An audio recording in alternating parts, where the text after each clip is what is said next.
So we have some more information that just came out of the Dominion lawsuit against Fox News. Of course, Dominion is the voting machine company, and Fox News and One America News Network and Newsmax lied and pushed totally bonkers conspiracy theories. One of the conspiracies, by the way, I don't know if this particular one was pushed by Fox News or if this was the further right outlets, but they said the voting machines were rigged by Venezuela. Some brought up Maduro. Some even brought up Hugo Chavez, who, by the way, is dead. And Biden was somehow working with them, and they were flipping votes. No evidence whatsoever. Just crazy crackpot theories, but this stuff was being spread all over the place. So a lot of the hosts knew this stuff was untrue.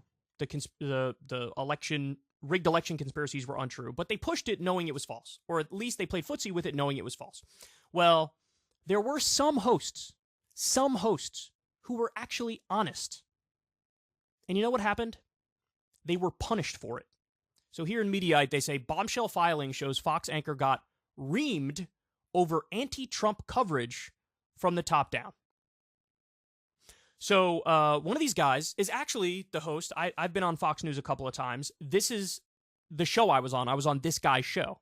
He used to have on somebody from the right and somebody from the left, and they would duke it out over issues. And I had a good time on the show. And honestly, his questions were surprisingly decent. Like, he's certainly a right-leaning guy, but he's honest. You can tell he's honest. And so he was unwilling to go along with the narrative when he thought it was beyond absurd. And again, as a result of that, he was punished. So they go on to explain in this article. The guy's name is Leland Vittert, by the way. He now works for News Nation and gets roughly negative 17 viewers. So it's very possible his career was destroyed because he was principled and he was like, I have to at least tell the truth. And so they go on to explain there was a rally in November in support of Donald Trump. And, you know, the genesis of the rally is like rigged election. And he basically says these guys are wrong. Like, they're wrong. And apparently the chyron on the bottom of the screen, in some instances, sort of leaned in a slightly anti-Trump direction. And so what happened is, from the very top of the company, the CEO, they pass it down to the executive producer.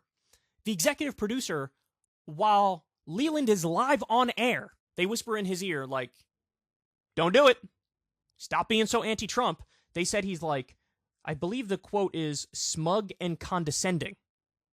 You're being too smug and condescending, and you're being too anti-Trump in your chyron and in your commentary.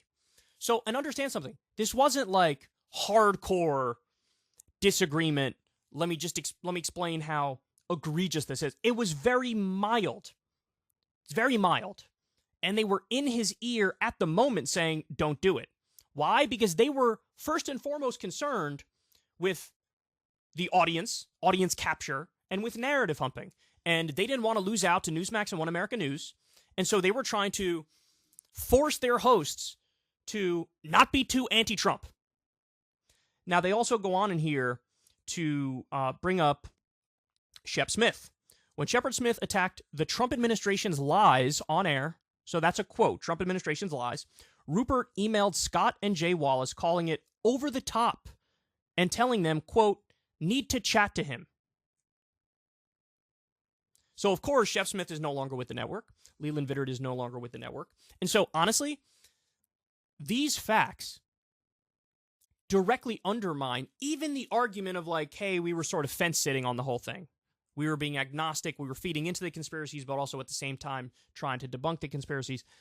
If the people who were most loudly against the conspiracies are no longer with the network and were chastised by management, it seems to me like the policy was either you got to go rah-rah all in on the rigged election thing, or you have to pay lip service to it and play footsie with it, but don't go all in with the most insane version of it. That appears to be the reality. And again, this is further evidence as to why Dominion might actually have a chance in what should be a very, very, very difficult case for them. So, look, I need you to understand something, man. This is corporate media, partisan corporate media, chewing up and spitting out somebody who is actually honest. I'm sure I have 1,000 disagreements with Leland Vittert. I'm positive of it. He's a right-leaning guy. But this is somebody who says, yes, I'm ideological, yes, I lean conservative, but I'm not just going to lie for your agenda. And because of that, he was punished. That's astonishing. Honestly, what this reminds me of is Sagar and Jetty.